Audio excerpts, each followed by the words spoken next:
Terima kasih. Di sini saya akan menjelaskan konsep dasar sistem pendukung keputusan. Yang terlebih dahulu saya akan memperkenalkan diri terlebih dahulu. Saya pendidikan vokasional informatika atas nama Bonatua Tampu Bolon NPM 18190073 dengan mata kuliah Sistem Pendukung Keputusan. Yang di sini saya akan menjelaskan terlebih dahulu peta konsep dasar sistem pendukung keputusan, yang dimana yang pertama yang kita jelaskan nanti teori dan konsep sistem pendukung keputusan, hubungan antara pendukung keputusan dan sistem pendukung keputusan, perbedaan pendukung keputusan dan sistem pendukung keputusan. 4. Contoh penerapan sistem pendukung keputusan di masyarakat. Dan di sini saya akan menjelaskan terlebih dahulu teori dan konsep pendukung keputusan, di mana dalam konsep sistem pendukung keputusan merupakan konsep sistem pendukung keputusan dikemukakan pertama kali oleh Scott Morton.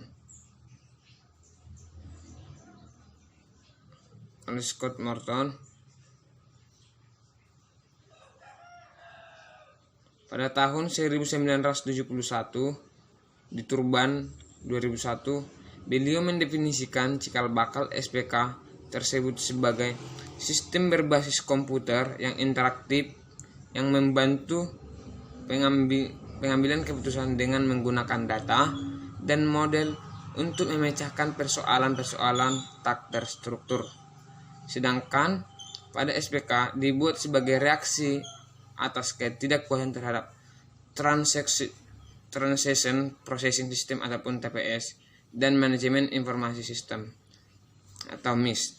Sebagaimana diketahui, TPS lebih memfokuskan diri pada rekaman dan pengendalian transaksi yang merupakan kegiatan yang bersifat berulang dan terdefinisi dengan baik, sedangkan MIS lebih berorientasi pada penyediaan laporan bagi manajemen yang sifatnya tidak fleksibel. Pada SPK lebih ditunjukkan untuk mendukung manajemen dan melakukan pekerjaan yang bersifat analitis dalam situasi yang kurang terstruktur dan dengan kriteria yang kurang jelas. SPK tidak dimaksudkan untuk mengotomasikan pengambilan keputusan, tetapi memberikan perangkat interaktif yang memungkinkan pengambilan keputusan dapat melakukan berbagai analisis dengan menggunakan model-model yang tersedia. Dan di sini kita akan menjelaskan tentang yang kedua, perbedaan pendukung keputusan dan sistem pendukung keputusan. Pada sistem pendukung keputusan adalah sistem berbasis komputer yang dirancang untuk mempertinggi efektivitas pengambilan keputusan dari semi masalah terstruktur. Perbedaannya dengan sistem informasi manajemen atau SIM adalah bahwa SIM menghasilkan informasi yang bersifat rutin dan terprogram, sedangkan sistem pendukung keputusan sudah dikaitkan dengan proses pengambilan keputusan yang spesifik. Sedangkan sistem pakar atau pendukung keputusan adalah sarana untuk aplikasi yang ditunjukkan untuk membantu pengambilan keputusan atau memecahkan persoalan dalam bidang yang spesifik. Di sini, di mana perbedaan pendukung keputusan dan sistem pakar dengan sistem pendukung keputusan adalah sebagai berikut. DSS terdiri dari routine merefleksikan keyakinan manajer dalam cara memecahkan masalah. Keputusan yang dihasilkan oleh DSS merefleksikan kemampuan manajer. Pendukung keputusan atau sistem pakar memberikan peluang untuk mendapatkan kemampuan membuat keputusan melebihi kemampuan yang dimiliki manajer. 2. Expert sistem atau pendukung keputusan mempunyai kemampuan untuk menjelaskan jalur penalaran yang diikuti pencapaian pemecahan tertentu.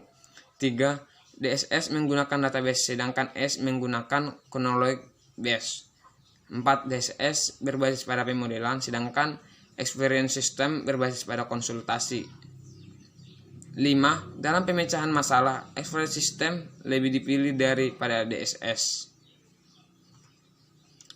3. Hubungan pendukung keputusan dan sistem keputusan, di mana dalam hubungan sistem pendukung keputusan dan pendukung keputusan atau sistem pakar, di mana pada hubungannya aplikasi ataupun pendukung keputusan membantu sistem komputer atau sistem pendukung keputusan untuk merancang dan untuk mempertinggi efektivitas pengambilan keputusan atau memecahkan persoalan dalam bidang masalah yang terstruktur dan yang spesifik dalam suatu masalah ataupun problem pada data.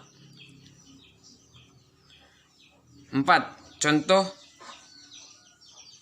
penerapan sistem pendukung keputusan di masyarakat. Di sini saya akan mengambil sistem pendukung keputusan menentukan besar gaji pensiunan. 1. Permasalahan. Menurut database dari setiap divisi di Indonesia, besar gaji pensiun opsir tidak mendapat pembagian merata akibat informasi yang lambat diterima oleh para opsir pensiunan. Khususnya, opsir yang berada di pegunungan dan juga opsir yang belum terdata saat pada masa purnanya.